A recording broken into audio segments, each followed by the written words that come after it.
Hello, welcome to my complete comparison review of Big Boss Agni Pariksha, Kannada, Malayalam, Tamil and Telugu. ഇന്ന് August 26 ഇന്നത്തെ എപ്പിസോഡിൻ്റെ ഒരു complete അവലോകനം നമുക്ക് നോക്കാം. ആദ്യം കന്നഡയിൽ നിന്ന് തുടങ്ങാം. കന്നഡയിൽ ഇന്നലത്തെ ടാസ്കിൻ്റെ ബാലൻസ് കാണിക്കുന്നുണ്ട്. ഫിസിക്കൽ ടാസ്കിൻ്റെ മറ്റ് ബലൂൺ ടാസ്കിൻ്റെ ബാലൻസ് കാണിക്കുന്നുണ്ട്. അപ്പോൾ അത് കഴിഞ്ഞു. ഇപ്പോൾ 82 വയസ്സുള്ള രത്നമ്മ ആണ് കളിച്ചിട്ടുള്ളത്. ചന്ദൻ ഷെട്ടിയുടെ ടീം വിൻ ചെയ്തു. എന്തായാലും വിനയ് ഗൗഡയുടെ ടീമിൽ രത്നമ്മ ഫെയിലായി, പക്ഷെ അവരത് പിടിച്ചു നിന്ന് കളിച്ചു എന്നുള്ളതാണ്. ദെൻ കോലെ ഖോലു എന്ന് പറഞ്ഞ ഒരു ടാസ്ക്കാണ്. കോലെ ഖോലു എന്ന് പറഞ്ഞ ടാസ്കിനകത്ത് ഒരു ടീമിൽ നിന്നും ഒരാളാണ് വരേണ്ടത്.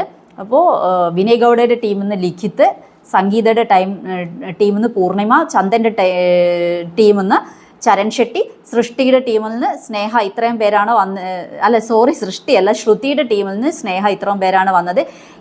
ഗെയിം എന്താണെന്ന് വെച്ച് കഴിഞ്ഞാൽ അവിടെ ഒരു ടയർ വെച്ചിട്ടുണ്ട്. ആ ടയറിനുള്ളിൽ ഒരു റോഡ് വന്ന് വീഴും. അത് എടുത്തിട്ട് ഓടിപ്പോയിട്ട് നമ്മുടെ ടീമിൻ്റെ കളറിലുള്ള ബോക്സിനകത്ത് ഇടണം. ലൈനൊന്നും ക്രോസ് ചെയ്യാൻ പാടില്ല. നല്ല വേണ്ട ഫിസിക്കൽ ടാസ്ക്കാണിത്. അപ്പോൾ ഇത് എല്ലാവരും തന്നെ നന്നായിട്ട് കളിച്ചു. ഇതിനകത്ത് ജയിക്കുന്ന 2 ടീമിനാണ് അടുത്ത ടാസ്കിലേക്ക് കയറാൻ പറ്റുള്ളൂ. അപ്പോൾ എല്ലാവരും നന്നായി കളിച്ചു. പക്ഷേ ഏറ്റവും നന്നായിട്ട് കളിച്ചത് ലിഖിത്താണ്. ലിഖിത്തിന് 7 പോയിന്റ് കിട്ടി. ചരൺ ഷെട്ടിക്ക് 6 പോയിന്റ്, പൂർണിമ 3, സ്നേഹയ്ക്ക് 2. സ്നേഹയ്ക്ക് നല്ല പവറുള്ള കുട്ടിയാണ്. കാരണം ഒരു കയ്യിൽ ഇങ്ങനെ റോഡ് പിടിച്ചിട്ട് വിട്ടു കൊടുക്കാതെ നിൽക്കുമായിരുന്നു ബാക്കിയുള്ളവർക്ക്. അപ്പോൾ ലിഖിത്തും ചരൺ ഷെട്ടിയാണ് ഗെയിം കളിക്കാൻ വേണ്ടിയിട്ട് യോഗ്യത നേടിയത്. അതായത് അവരല്ല, അവരുടെ ടീം, അതായത് വിനയ് ഗൗഡയുടെ ടീമും ചന്ദൻ ഷെട്ടിയുടെ ടീമിനുമാണ് നെക്സ്റ്റ് ഗെയിം ടാസ്കിനുള്ള ക്വാളിഫിക്കേഷൻ കിട്ടിയത്. നെക്സ്റ്റ് ടാസ്ക് എന്താണെന്ന് വെച്ച് കഴിഞ്ഞാൽ ഒരു ഫ്ലോറിലൊരു ബെഡ് വെച്ചിട്ടുണ്ട്. ആ ബെഡിന് മുകളിൽ കുറേ ഇങ്ങനെ കയർ കെട്ടി വെച്ചിട്ടുണ്ട്. ആ കയർ അവരുടെ 2 പേരുടെയും ഓപ്പോസിറ്റ് ഡയറക്ഷനിൽ കിടന്നിട്ട് കാല് കൂട്ടിക്കെട്ടും. എന്നിട്ട് ആ കയറിൽ പിടിച്ചിട്ട് മുന്നോട്ട് പോയിട്ട് അവരുടെ ഫ്ലാഗ് എടുക്കണം. ഇതായിരുന്നു ഇത്. അപ്പോൾ ലിഖിതാണ് ഇതിനകത്ത് ജയിച്ചത്. അതിനിടയ്ക്ക് അവർ ഒരു ചലഞ്ചൊക്കെ വെക്കുന്നുണ്ട്. എന്തായാലും ഇതിനകത്ത് ലിഖിത് ജയിച്ചു. ലിഖിത് ജയിച്ചു കഴിഞ്ഞതിന് ശേഷം നിരഞ്ജൻ അച്ഛനും മകനും കൂടെ ഒരു ഗെയിം കളിക്കാനൊക്കെ പറയുന്നുണ്ട്. അങ്ങനെ ലിഖിത്തും രാജീവും കൂടെ വെച്ചിട്ട് അവർ കട്ടയ്ക്ക് പിടിച്ചു നിൽക്കുകയായിരുന്നു. നല്ല ബോഡി സ്ട്രെങ്ത് ആണ്. നമ്മൾ മനസ്സിലാക്കേണ്ട ഒരു കാര്യം, ഏജ് എന്ന് പറഞ്ഞാൽ ഒരു ജസ്റ്റ് എ നമ്പർ മാത്രമാണ്. 82 വയസ്സുള്ള രത്നകുമാരിയും ഈ രാജീവിൻ്റെ പ്രായം എനിക്കറിയില്ല, ലിഖിത്തിൻ്റെ അപ്പൻ അവരുടെ പ്രായം എനിക്കറിയില്ല, പക്ഷെ നല്ല ബോഡി സ്ട്രെങ്ത് ആണ് 2 പേർക്കും. അപ്പോൾ നമ്മൾ പ്രായത്തിലല്ല, നമ്മൾ എങ്ങനെയാണ് നമ്മുടെ മെൻ്റൽ എബിലിറ്റിയും അതുപോലെ തന്നെ നമ്മുടെ ഫിസിക്കൽ സ്ട്രെങ്ത്തുമാണ് കാര്യം. എത്ര പ്രായമായാലും നമുക്ക് ഫിസിക്കൽ സ്ട്രെങ്ത് കാത്തു സൂക്ഷിക്കാൻ പറ്റുമെന്ന് ഈ 2 പേര് നമ്മൾ പ്രൂവ് ചെയ്യുന്നുണ്ട്. അപ്പോൾ ഇത്രയാണ് കന്നഡയിലുണ്ടായിരുന്നത്. ഇനി വന്നിട്ട് നമുക്ക് മലയാളത്തിലേക്ക് വരാം. മലയാളത്തിൽ ഇന്ന് ഓണാഘോഷങ്ങളായിരുന്നു. ഓണാഘോഷത്തിൻ്റെ പൂക്കളമൊക്കെ ഇടുന്നതും ഒക്കെ ഉണ്ട്. സുന്ദരിക്ക് പൊട്ടുകുത്തലൊക്കെ ഉണ്ട്. അപ്പോൾ ഓണാഘോഷമാണെങ്കിലും ഓണത്തിൻ്റെ ഗെയിമുകളിലൂടെയാണ് ഇവർ മുന്നോട്ട് പോകുന്നത്. ടാസ്ക്കായിട്ട് കൊടുത്തിരിക്കുന്നത് അതാണ്. സുന്ദരിക്ക് പൊട്ടുകുത്തലുണ്ട്. അപ്പോൾ സുന്ദരിക്ക് അതിന് മുമ്പ് ഇവർ വന്നിട്ട് ജഡ്ജസ് അങ്ങോട്ടും ഇങ്ങോട്ടും കമൻസ് ഒക്കെ പറയുന്നത് നമ്മളതൊന്നും നോക്കുന്നില്ല. നമ്മളാകെ ടാസ്കിൻ്റെ കാര്യങ്ങൾ മാത്രം പറഞ്ഞു പോവാം.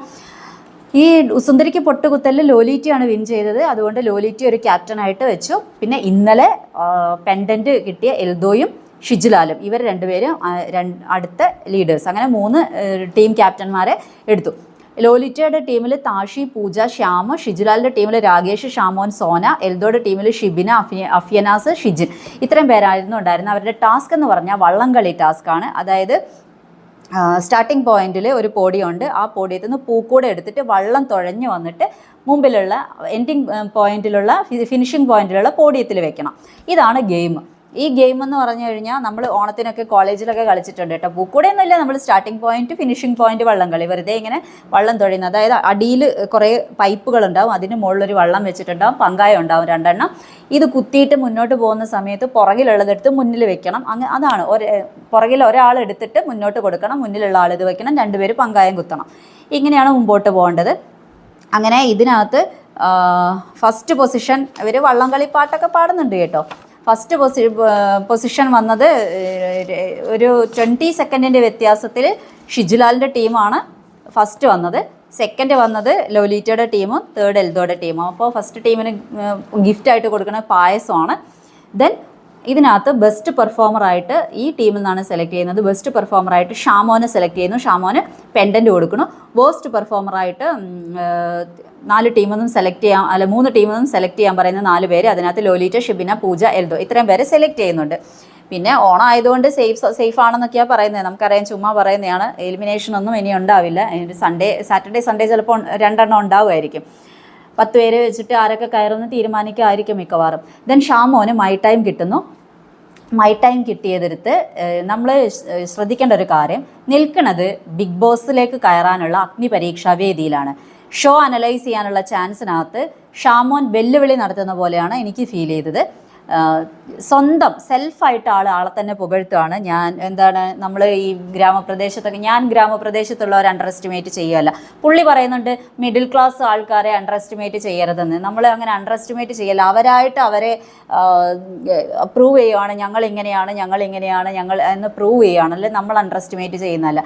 പുള്ളി ഒരു ശരിക്കും പക്കാ വില്ലേജിൽ നിന്ന് പെട്ടെന്നൊരു പൊസിഷനിലേക്ക് എത്തിക്കഴിയുന്ന ഒരാൾ സംസാരിക്കുന്ന പോലെയാണ് സംസാരിച്ചത്. ശരിക്കും എനിക്ക് ഇത്ര സമ്പാദ്യമുണ്ട്, എനിക്ക് കാറുണ്ട്, വണ്ടിയുണ്ട്, ഞാൻ ലക്ഷങ്ങളുടെ വീട് വെക്കുന്നുണ്ട്, ഇത്ര സമ്പാദ്യമുണ്ട്, ഇതൊക്കെയാണ് മൈ സ്പേസിനകത്ത് വന്നു നിന്ന് പറയുന്ന. എൽദോനെ വെല്ലുവിളിക്കുകയാണ്. എൽദോ എന്താണ് പറഞ്ഞതെന്ന് മനസ്സിലാക്കാനുള്ളൊരു ഇത് പുള്ളിക്ക് ഉണ്ടായില്ല. പുള്ളിയുടെ തോട്ട് പോയത് പുള്ളിയെ ഇടിച്ച് താഴ്ത്തി എന്നാണ് പുള്ളിയുടെ തോട്ട് പോയത്. പക്ഷേ എൽദോ പറഞ്ഞത് അങ്ങനെയല്ല. അത് മനസ്സിലാക്കാൻ സാധിക്കുന്നവർക്ക് മനസ്സിലാക്കും. അപ്പോൾ അങ്ങനെ ആദ്യം തന്നെ എൽദോനെ ടാർഗറ്റ് ചെയ്യുകയാണ്. പിന്നെ ഓരോരുത്തരെ വിലയിരുത്തുന്നതിനടുത്ത് ഷ്യാമിനെയും ടാർഗറ്റ് ചെയ്യുന്നു. ഒരു കാര്യം ഒരാവശ്യവും ഇല്ലാതെ LGBTQ കമ്മ്യൂണിറ്റി എടുത്തിട്ടു ഷാമോൻ. അതിൻ്റെ റിസൾട്ട് അടുത്ത ദിവസങ്ങളിൽ മിക്കവാറും കിട്ടും. കാരണം ശ്യാം ആ ഒരു കമ്മ്യൂണിറ്റിയെ റെപ്രസെൻ്റ് ചെയ്താണ് വന്നതെന്നും ശ്യാം അതിനു വേണ്ടി സംസാരിക്കുന്നില്ല എന്നുമാണ് ഷാമോൻ പറഞ്ഞത്. വൈ? എന്തിന്? ശ്യാം ഒരു കാര്യം പോലും പറഞ്ഞിട്ടില്ല. ഞാൻ ആ കമ്മ്യൂണിറ്റിയെ റെപ്രസെൻ്റ് ചെയ്യുന്നു എന്ന് ശ്യാം പറഞ്ഞിട്ടേ ഇല്ല. ശ്യാം പറഞ്ഞത് ഒരേ ഒരു കാര്യമാണ്, ഇതെന്താണെന്നറിയാത്ത ഒത്തിരി കുട്ടികൾ കൺഫ്യൂസ്ഡ് ആയിട്ട് ഇപ്പോഴുമുണ്ട് എന്നാണ് ശ്യാം പറഞ്ഞത്. എൻ്റെ പാരൻസ് എന്നെ സപ്പോർട്ട് ചെയ്തത് കൊണ്ട് ഞാൻ മുന്നോട്ട് പോകുന്നു, അങ്ങനെയാണ് ശ്യാം പറഞ്ഞത്. ഒരാൾക്ക് അതിനെക്കുറിച്ച് സംസാരിക്കണമോ? ഇപ്പം ഞാൻ പറയട്ടെ, ഞാനിപ്പോൾ അവിടെ ആ വേദിയിൽ പോയി നിൽക്കുകയാണ്. അപ്പം ഞാനൊരു സോഷ്യൽ വർക്കറാണ്. എനിക്ക് ഈ സൊസൈറ്റിയെക്കുറിച്ച് എപ്പോഴും സംസാരിക്കണം എന്ന് ഉണ്ടോ? എൻ്റെ ഇഷ്ടമാണ് അത് സംസാരിക്കണോ വേണ്ടയോ എന്ന് എൻ്റെ ഇഷ്ടമാണ്. സംസാരിക്കണ്ട എന്ന് തീരുമാനിച്ചു കഴിഞ്ഞാൽ ഞാനത് സംസാരിക്കില്ല.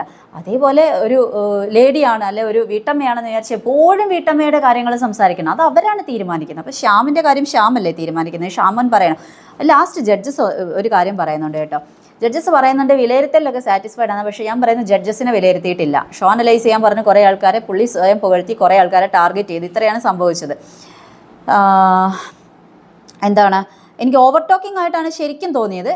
ഷാമോൻ ശരിക്കും തെറ്റാണ്, ഒരു ഫോൾസ് ആയിട്ടുള്ള ഒരു സെലക്ഷൻ ആണെന്ന് എനിക്ക് വീണ്ടും ആൾ എന്നെ തെളിയിക്കുകയാണ്.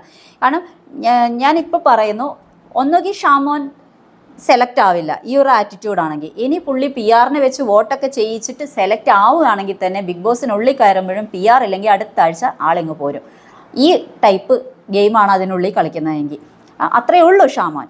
ഓക്കെ, അത് പുള്ളി തന്നെ തെളിയിക്കുകയാണ്. പിന്നെ റിയാസ് ഷ്യാമിന് ഇതിനുള്ള റിപ്ലൈ പറയാനുള്ള ഒരു ടൈം കൊടുക്കുന്നുണ്ട്. ഒരു കാര്യമില്ലാതെ എന്തിനാണ് ആ ടോപ്പിക് എടുത്തിട്ടേന്ന് അറിയില്ല. റിയാസിനെ പ്രൈസ് ചെയ്തൊക്കെ പറയുന്നുണ്ട്, പക്ഷേ റിയാസ് അതിൽ വീണിട്ടൊന്നുമില്ല. റിയാസ് അതിന് വേണ്ടി കുറേ സംസാരിച്ചു എന്നൊക്കെ ഷാമോൻ പറയുന്നു. റിയാസ് അതിൽ വീണിട്ടൊന്നുമില്ല. അത് നമ്മൾ ആ സംസാരം കേൾക്കുന്ന സമയത്ത് മനസ്സിലാവുന്നുണ്ട്. രഞ്ജിനി ഷാമോനെ ഫയർ ചെയ്യുന്നുണ്ട്. വീണ്ടും അത് ആവർത്തിക്കുമ്പോൾ രഞ്ജിനി ഷാമോനെ ഫയർ ചെയ്യുന്നുണ്ട്. എന്തിനാണ് അവൻ്റെ കാര്യത്തിൽ അത്ര ഇത് അവനല്ലേ ഡിസൈഡ് ചെയ്യുന്നതെന്ന് ചോദിക്കുന്നുണ്ട്. റിയാസ് ഫയർ ചെയ്യുന്നുണ്ട്. ദെൻ സ്റ്റോപ്പ് ചെയ്യാൻ പറയുകയാണ്, മതി ഇറങ്ങിപ്പോക്കോ എന്ന് പറയുകയാണ്. ദെൻ ഇതിന് ശേഷം 4 ടീമായിട്ട് തിരിഞ്ഞിട്ട് വടംവലി നടത്തുവാണ്. അത് റിയാസ്, അഖിൽ, രഞ്ജിനി, റെനീഷ 4 പേരുടെ ടീമായിട്ട് വടംവലി നടത്തുവാണ്. അഖിലും റിയാസും നടത്തുന്നതിൽ അഖിൽ ജയിക്കുന്നു. അതുപോലെ രഞ്ജിനി, റെനീഷയിലും രഞ്ജിനി വിൻ ചെയ്യുന്നു. പിന്നെ ഓണാശംസകളൊക്കെ പറഞ്ഞിട്ട് പോവാണ്. ഇവിടെ ഇതിനകത്ത് നമ്മൾ മനസ്സിലാക്കേണ്ടത് എന്താണെന്ന് വെച്ചാൽ, മൈ ടൈം എന്ന് പറഞ്ഞിട്ട് അവർ കൊടുക്കുന്നത് അവരെക്കുറിച്ച് സംസാരിക്കാം. പക്ഷെ അതേപോലെ അവരെങ്ങനെയാണ് ഈ ഷോയെ കാണുന്നത്, എങ്ങനെയാണ് ഈ ഷോ വിലയിരുത്തുന്നത്. ഷാമോൻ പറഞ്ഞ പോലെ ഞാൻ ബിഗ് ബോസ് ജയിക്കാനായിട്ട് വന്നവനാണ്, ഞാൻ ബിഗ് ബോസ് അരച്ച് കലക്കി കുടിച്ച് വന്നതാണ്. ഈ ടൈപ്പ് സംസാരമൊന്നും അല്ല അവിടെ വേണ്ടത്. അവിടെ നമുക്ക് ഷോയെ അനലൈസ് ചെയ്യാം, നമ്മളെ തന്നെ അനലൈസ് ചെയ്യാം. നമ്മളിവിടെ വന്നിട്ട് ഈ ഗെയിമിൽ എന്ത് ചെയ്തു, ഞാൻ ആരായിരുന്നു, പക്ഷേ ഇവിടെ വന്നിട്ട് ഞാൻ എന്താണ് ചെയ്തത്, ഇതൊക്കെ നമുക്ക് അനലൈസ് ചെയ്യാം. അല്ലാതെ ഓരോ ആൾക്കാരെ ടാർഗറ്റ് ചെയ്യുക അതൊന്നുമല്ല. ബിഗ് ബോസിൽ ഇവിടെ വന്നിരിക്കുന്ന കുറേ പേര് വിചാരിക്കുന്നത് എന്താണെന്ന് വെച്ച് കഴിഞ്ഞാൽ, അതിനുള്ളിൽ ചെന്നിട്ട് ഓരോരുത്തരെ ടാർഗറ്റ് ചെയ്യാം, ക്യാരക്ടർ അസാസിനേറ്റ് ചെയ്യാം, ഇടിച്ചിടാം, ഇതൊക്കെയാണ് ഗെയിം എന്നാണ്. എന്നാൽ അതൊന്നുമല്ല ബിഗ് ബോസ്. നമ്മൾ അവിടെ ഗെയിം സ്ട്രാറ്റജി യൂസ് ചെയ്താണ് കളിക്കേണ്ടത്. അത് നമ്മുടെ ഒരു സ്ട്രാറ്റജി ഫിക്സ് ചെയ്തു പോയാൽ നമുക്കത് കളിക്കാനും പറ്റില്ല. കാരണം നമ്മൾ വിചാരിക്കുന്ന ആൾക്കാരല്ല അതിനുള്ളിലുണ്ടാവുക. നമ്മൾ അറിയ പോലും ഇല്ല നമുക്ക് സ്ട്രാറ്റജി ഫിക്സ് ചെയ്ത് പോകാൻ, അതിനുള്ളിൽ ആരൊക്കെ ഉണ്ടാകുന്നത് നമ്മൾ അറിയില്ല. നമ്മൾ അന്ന് ഹൗസിൽ കയറുമ്പോഴാണ് ഇത് ആരൊക്കെയാണ് ഇവിടെ ഉള്ളതെന്ന് നമുക്ക് അറിയാൻ പറ്റുന്നത്. അപ്പോൾ മാത്രമേ നമുക്കത് ഏത് സ്ട്രാറ്റജി യൂസ് ചെയ്യണം, 1 2 ചിലപ്പോൾ ഒരാഴ്ച 2 ആഴ്ചയൊക്കെ കഴിയുമ്പോഴായിരിക്കും നമുക്ക് ഏത് സ്ട്രാറ്റജി എടുക്കണം എന്ന് മനസ്സിലാവുന്നത്. അല്ലാതെ നമ്മൾ അടി കൂടാനും ചുമ്മാ ക്വാളിറ്റി ഇല്ലാത്ത ആൾക്കാരനെ അവിടെ കയറ്റി വിട്ടിട്ട് യാതൊരു കാര്യമില്ല. അപ്പോൾ എനിക്ക് പറയാനുള്ളത് ഓഡിയൻസിൻ്റെ അടുത്താണ്, നിങ്ങൾ ശരിയായ ആൾക്കാർക്ക് വോട്ട് ചെയ്യുക. ഓരോ ആൾക്കാരുടെ ഫാനായിട്ടും PR വർക്കുകൾക്ക് വീണിട്ടും നിങ്ങൾ വോട്ട് ചെയ്ത് ചുമ്മാ ബിഗ് ബോസിലേക്ക് ആൾക്കാരെ കയറ്റിയിട്ടിട്ട് നമുക്ക് ബിഗ് ബോസ് കാണുമ്പോൾ ഒരു വെറുപ്പുളവാക്കുന്ന ഒരു ഇതുണ്ടാവാതിരിക്കുക. ചുമ്മാ നമ്മൾ ആൾക്കാരെ കയറ്റി വിട്ടിട്ട് അവർ അടുത്ത ആഴ്ച ഇറങ്ങി പോകുന്നിട്ട് യാതൊരു കാര്യമില്ല. അപ്പം ശരിയായ ഗെയിം കളിക്കുന്ന ആൾക്കാർക്ക് വോട്ട് ചെയ്യുക. ഇത്രയാണ് എനിക്ക് ഇതിൽ പറയാനുള്ളത്. ഇനി തമിഴിൽ വന്നിട്ട് നല്ല രസമായിട്ടുള്ളൊരു ടാസ്ക് ആയിരുന്നു കേട്ടോ. അവരോട് ടാസ്ക് ഗസ് ചെയ്യാനൊക്കെ പറഞ്ഞു. പിന്നെ അതിനകത്ത് ഇന്ന് ബിഗ് ബോസ് ക്യൂസ് എന്ന് പറഞ്ഞിട്ടുള്ള റൗണ്ടാണുള്ളത്. ആ ബിഗ് ബോസ് ക്യൂസിനകത്ത് ആദ്യത്തെ റൗണ്ട് എന്ന് പറഞ്ഞാൽ ഫസ്റ്റ് ടു 9 സീസൺ വരെയുള്ള ക്വസ്റ്റ്യൻസ് ആണ് ചോദിക്കുന്നത്. ആദ്യത്തെ റൗണ്ടിൽ ക്വസ്റ്റ്യൻ ചോദിക്കും. 3 ടീമുണ്ട്. 3 ടീമിൽ നിന്നും ഓടി വന്നിട്ട് ബസർ അടിക്കണം. ആദ്യം ബസർ അടിക്കണവർക്ക് ആൻസർ പറയാം. രണ്ടാമത് റൗണ്ട് വന്നപ്പോൾ ആദ്യത്തെ റൗണ്ടിലെ ക്വസ്റ്റ്യൻസ് ഒക്കെ കഴിഞ്ഞ് രണ്ടാമത് റൗണ്ട് വന്നു കഴിഞ്ഞപ്പോൾ അതിനകത്ത് വന്നിരിക്കുന്നത് എങ്ങനെയാണെന്ന് വെച്ച് കഴിഞ്ഞാൽ കൈ പൊക്കണവർക്ക് ആൻസർ പറയാം. ഇത്രയാണ് വന്നത്. അപ്പോൾ ഇതിനകത്ത് സുകുമാർ എന്ന് പറഞ്ഞൊരു കണ്ടസ്റ്റൻ്റ് ഉണ്ട് കേട്ടോ. 1 തൊട്ട് 9 വരെ ഏത് ക്വസ്റ്റ്യൻ ചോദിച്ചാലും അവനറിയാം. ഞാൻ വിചാരിക്കുന്നു ഇവൻ ജോലിക്കൊന്നും പോകുന്നില്ലേ എന്നാണ്. ഫസ്റ്റ് ടു 9 സീസൺ വരെ ഫുള്ളായിട്ട് കണ്ട് അരച്ച് കലക്കി കുടിച്ച് ഇവൻ ഇതുവരെ അപ്പോൾ ബിഗ് ബോസ് കാണുമ്പോൾ എന്തായാലും ഒരു 4 മാസത്തോളം ജോലിക്കൊന്നും പോകാൻ പറ്റില്ലല്ലോ. ലൈവ് തന്നെ ഫുള്ള് കാണുകയാണെന്നുണ്ടെങ്കിൽ ലൈവ് ഇത്രയും കണ്ടു കഴിഞ്ഞാലല്ലേ ഇത്രയും കാര്യങ്ങൾ അറിയാൻ പറ്റും. എപ്പിസോഡ് കണ്ടാൽ ഇത്രയും അറിയാൻ പറ്റുമോ? എൻ്റെ ഒരു സംശയമാണ് കേട്ടോ. എന്തായാലും അവന് ബിഗ് ബോസിലേക്ക് അത്രയും ഒരു ഇതുണ്ടെന്നുള്ളത് നമുക്ക് മനസ്സിലായി. ഇത് 9 സീസണിൽ ബിഗ് ബോസിന് വേണ്ടി കാത്തിരിക്കുന്ന ഒരാളാണെന്ന് നമുക്ക് മനസ്സിലായി. കാരണം അത്രയും ഇതിലാണ് അവനത് ബിഗ് ബോസിനെ സീരിയസ് ആയിട്ട് കണ്ടിരിക്കുന്നത്. ദെൻ തേർഡ് റൗണ്ട് എന്ന് പറഞ്ഞു കഴിഞ്ഞാൽ ഒരു ബൗളിനകത്തുനിന്ന് ലോട്ട് എടുക്കുക. അതിനകത്തുനിന്ന് ഓരോ ടീം വന്നിട്ട് 2 3 പേര് വന്നിട്ട് അവർക്ക് ആക്ട് ചെയ്ത് കാണിച്ചു കൊടുക്കുക. അതായത് അതിനകത്ത് ഒരു ടീമിൽ നിന്ന് 2 ഗ്രൂപ്പാക്കി എടുക്കുക. 3 ടീമുണ്ടല്ലോ, ഓരോ ടീമിലും 2 ഗ്രൂപ്പാക്കി എടുക്കുക. ഒന്ന് സെർച്ചിങ് ടീമും ആക്ടിങ് ടീമും, ഒന്ന് ഫൈൻഡിങ് ടീമും. അതായത് ആക്ടിങ് ടീമാണ് വന്ന് ലോട്ട് എടുത്തിട്ട് അത് അഭിനയിച്ച് കാണിച്ചു കൊടുക്കുക. ഡംഷറാട്സ് ഒന്നുമല്ല, സംസാരിക്കാം. അവരോട് സംസാരിക്കരുത്, സീനിൽ ഡയലോഗ് സംസാരിക്കാം. എന്നിട്ട് ഫൈൻഡിങ് ടീം അത് കണ്ടുപിടിച്ച് പറഞ്ഞു കൊടുക്കണം. അതായത് ബിഗ് ബോസ് 1 മുതൽ 9 വരെയുള്ള സീസണിൽ സംഭവിച്ച കാര്യങ്ങൾ ഏതോ ഒരു സീനാണ് അവർക്ക് കൊടുക്കുന്നത്. ഒക്കെ അവരെ നന്നായിട്ട് ചെയ്തു കേട്ടോ. നല്ല രസം ഉണ്ടായിരുന്നു. അപ്പോൾ ഇതിനകത്ത് 3 ടീമിൽ നിന്നും 3 ബെസ്റ്റായിട്ടുള്ള ആൾക്കാരെ, സ്ട്രോങ് കണ്ടസ്റ്റൻസിനെ തിരഞ്ഞെടുത്തു. സുകുമാർ, ക്ഷമ, ശരണ്യ, ഇവരായിരുന്നു 3 ടീം ക്യാപ്റ്റൻസ്. ഇവരുടെ സെലക്ഷനിലാണ് ഈ ആക്ടിങ്ങും ഫൈൻഡിങ്ങും ഒക്കെ നടന്നത് കേട്ടോ. ഇനി ലാസ്റ്റ് പറയുന്നുണ്ട് എൻഡ് ഓഫ് ജേർണി എന്ന് പറയുന്നുണ്ട്. 4 ടാസ്കിലെയും പെർഫോമൻസ് നോക്കിയാണ് എൻഡ് ഓഫ് ജേർണി തീരുമാനിച്ചത് എന്ന്. എന്നിട്ട് ഡേഞ്ചർ സോണിലേക്ക് 3 പേരെ വിളിക്കുകയാണ്. ദിവ്യ, വാലന്റീന, ബേബി, വെങ്കടേഷ് 3 പേരെ വിളിക്കുകയാണ്. എന്നിട്ട് കണ്ടസ്റ്റൻസിന് ചാൻസ് കൊടുക്കുകയാണ് ഇവരെ ഇവാലുവേറ്റ് ചെയ്യാൻ വേണ്ടിയിട്ട്. ഇതിനകത്ത് അവർ ഇവാലുവേറ്റ് ചെയ്യുന്നു. ബേബിയെ ജഡ്ജസ് സേവ് ചെയ്യുന്നു, മറ്റു 2 പോവുകയാണെന്നൊക്കെ പറയുന്നു. പിന്നെ അവർ പറയുന്നു ഇല്ല, ഇന്ന് ഇതൊന്നുമില്ല, എലിമിനേഷൻ ഒന്നുമില്ല, ചുമ്മാ പറഞ്ഞതാ. പക്ഷേ ഒരു വാർണിംഗ് കൊടുക്കുന്നു, നിങ്ങളുടെ ഗ്രേസ് പീരീഡൊക്കെ കഴിഞ്ഞു, ഇനി ആർക്കും ഒരു ഗ്രേസ് പീരീഡും ഇല്ല. നാളെ മുതൽ കൃത്യമായിട്ട് ഗെയിം കളിച്ചോളുക. ഡേഞ്ചർ സോൺ ഉണ്ടാവും, ഡേഞ്ചർ സോണിൽ നിന്ന് എന്തായാലും എലിമിനേഷൻ ഉണ്ടാവും എന്നൊക്കെ പറഞ്ഞ് അവരെ ഇടുവാണ്. ഇത്രയാണ്. അതായത് ഈ ക്വിസ് എന്നൊക്കെ പറയുന്ന സമയത്തും ആക്ടിങ്ങും ഫൈൻഡിങ്ങും ഒക്കെ ഇവരെ കോർഡിനേഷൻ, കോൺസെൻട്രേഷൻ, അതുപോലെ മെമ്മറി പവർ, ഇതൊക്കെ മെഷർ ചെയ്യാനുള്ളൊരു ടാസ്ക്കാണ് തമിഴിൽ എല്ലാ ടൈപ്പ് ടാസ്കും കൊടുക്കുന്നുണ്ട് കേട്ടോ. അതും ഗ്രൂപ്പ് ടാസ്ക് ആകുമ്പം എല്ലാം ഒരേപോലെ കൊടുക്കുന്നുമുണ്ട്. നല്ല രസമായിട്ട് അവർ ചെയ്യുന്നുണ്ട് തമിഴിൽ. കോമൺ മാൻ, ഞാൻ പറഞ്ഞല്ലോ, കോമൺ മാനിന് പറ്റിയ ടാസ്കുകൾ തന്നെയാണ് അവർ കൊടുക്കുന്നത്. ആദ്യം വലിയ ഹെവി ഫിസിക്കൊന്നും അല്ല, ഈ മൈൻഡ് ഗെയിമും ഇതൊക്കെ കോർഡിനേഷനും കാര്യങ്ങളൊക്കെ ആയിട്ട്. ഇനി തെലുങ്കിലോട്ട് വന്നു കഴിഞ്ഞാൽ തെലുങ്കിൽ ഇന്ന് ദീപക്കിന് ഫയർ കാർഡ് യൂസ് ചെയ്യാനുള്ള വാലിഡിറ്റി ഉള്ള ഡേ ആണ്. സ്കിപ്പ് ദ റൗണ്ട് കാർഡാണ് ഉള്ളത്. ഫസ്റ്റത്തെ ടാസ്ക് എന്ന് പറഞ്ഞു കഴിഞ്ഞാൽ ലോബലുന്ന ക്വാളിറ്റി എന്നാണ് പറയുന്നത്. അതായത് ഹൂ ആർ യു, അത് തെളിയിക്കുന്നതാണെന്ന്. അതായത് നമ്മൾ കാണുന്ന ആളല്ല നമ്മുടെ ഉള്ളിലുള്ള ആൾ, നമ്മുടെ ഉള്ളിലുള്ള പവർ ശരിക്കും അതാണ് ലോബലുന്ന ക്വാളിറ്റി എന്ന് പറഞ്ഞാൽ. നമ്മുടെ ഉള്ളിൽ, തെലുങ്കിൽ പറഞ്ഞാൽ നമ്മുടെ ഉള്ളിലുള്ള ആ ഒരു ക്വാളിറ്റി, അതാണ് അതിൻ്റെ മീനിങ് വരുന്നത്. മൈൻഡ് പവർ ടെസ്റ്റ് ആണ്, വേറെ ഒന്നുമില്ല. Mind power test. അതിൽ ലാസ്റ്റ് ടാസ്ക് വിൻ ചെയ്ത ജാൻസിയുടെ ടീമിൽ നിന്നാണ് ലീഡർ ആവാനുള്ള ചാൻസ് ഇന്ന് കിട്ടുന്നത്. അപ്പോൾ അവരെ വിളിച്ചു നിർത്തിയിട്ട് ലീഡർ ആവാനുള്ള ക്വാളിറ്റി ഇല്ലാത്ത 2 പേരെ എലിമിനേറ്റ് ചെയ്യാൻ പറയുന്നു. അവരത് രാമകൃഷ്ണനെയും ഗായത്രിനെയും ഔട്ടാക്കണുണ്ട്. ബാക്കി 5 പേര് ലീഡർഷിപ്പിന് വേണ്ടി മത്സരിക്കുക. വേറെ ഒന്നുമില്ല. അത് എന്താണെന്ന് വെച്ച് കഴിഞ്ഞാൽ 5 പേരുണ്ടല്ലോ, ബസർ അടിക്കുമ്പോൾ അവിടെ കുറേ ഡഫിൾ ബാഗ് വെച്ചിട്ടുണ്ട്. ആ ഡഫിൾ ബാഗ് എടുത്തിട്ട് പുറകിലൊരു സ്ക്രീൻ ഉണ്ട്. അവിടെ പോയിട്ട് ഇതിനകത്തുള്ള കോസ്റ്റ്യൂം, അതിനകത്ത് എന്ത് പ്രോപ്പർട്ടീസ്, അതൊക്കെ വൃത്തിയായിട്ട് ധരിച്ചിട്ട് നമ്മൾ മുന്നോട്ട് വരണം. അതായത് സ്ക്രീൻ കീറി മുന്നോട്ട് വന്നിട്ട് മുമ്പിലുള്ള നമ്പർ എടുക്കണം. ചുമ്മാ നമ്പർ എടുത്താലൊന്നും ജയിക്കില്ല. അതിൽ ആദ്യം വരുന്നവരിൽ ഏറ്റവും വൃത്തിക്ക് കോസ്റ്റ്യൂം ധരിച്ചിട്ടുള്ള അവർ മാത്രമാണ് വിജയിക്കുന്നത്. അപ്പോൾ ഇവിടെ ഇതിൽ അത് കോമാളി, ഡോക്ടർ, പിന്നെന്താ അങ്ങനെയൊക്കെ ഷെഫ്, അങ്ങനെയൊക്കെയുള്ള കോസ്റ്റ്യൂംസൊക്കെയാണ് ഇതിനകത്തുള്ളത് കേട്ടോ.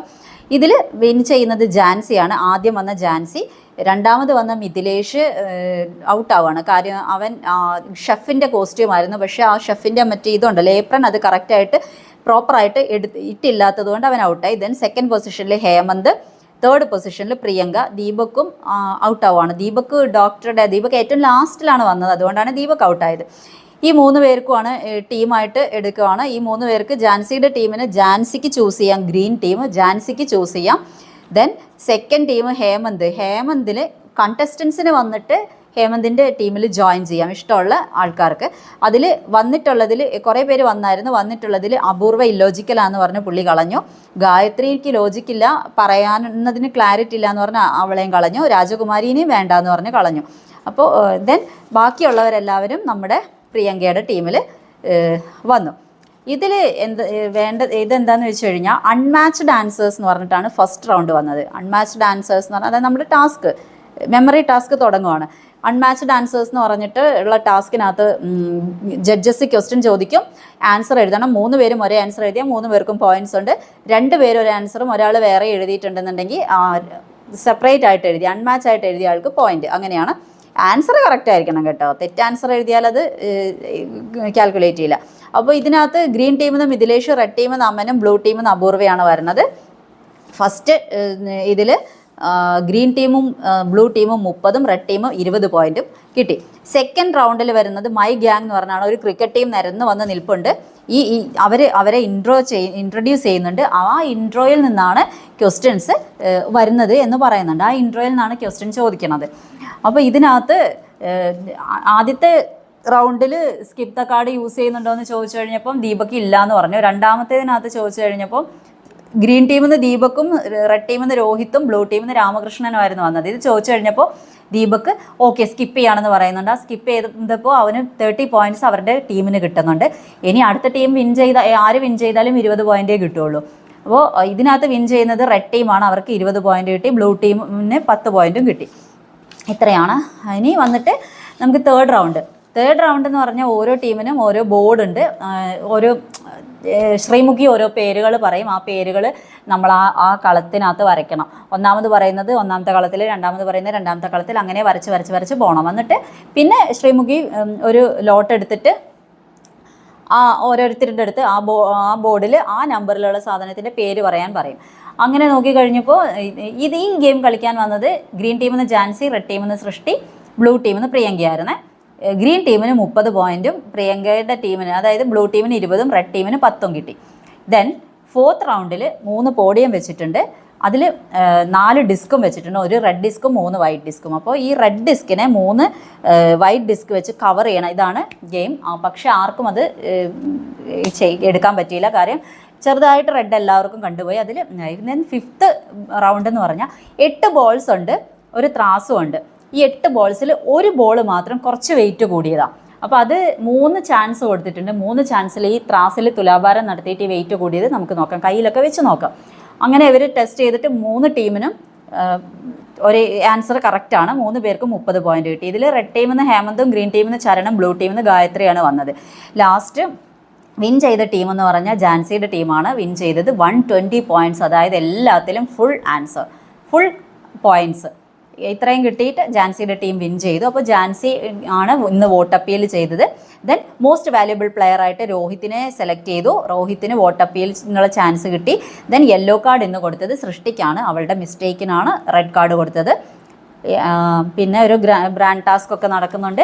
അപ്പോൾ അത്രയുമാണ്. അപ്പോൾ നല്ല രീതിയിൽ എല്ലാ ടാസ്കുകളുമായിട്ട് നമ്മുടെ അഗ്നിപരീക്ഷ 4 തമിഴ് കന്നഡ അഗ്നിപരീക്ഷ, മലയാളം അഗ്നിപരീക്ഷ, തമിഴ് ദ കോമൺ മാനും, തെലുഗു അഗ്നിപരീക്ഷയൊക്കെ നല്ല രീതിക്ക് മുമ്പോട്ട് പോകുന്നുണ്ട്. എല്ലാം മൈൻഡ് ഗെയിമും ഫിസിക്കൽ ടാസ്കും മെൻ്റൽ എബിലിറ്റിയൊക്കെ ആയിട്ട് നല്ല രീതിക്ക് മുന്നോട്ട് പോകുന്നുണ്ട്. ഇത് തന്നെയാണ് നമുക്ക് വേണ്ടത്. നമുക്ക് നല്ല ആൾക്കാരെ ബിഗ് ബോസിലേക്ക് ലഭിക്കട്ടെ. നല്ല ആൾക്കാർക്ക്, നന്നായി ഗെയിം കളിക്കുന്നവർക്ക് നമുക്ക് വോട്ട് ചെയ്യാം.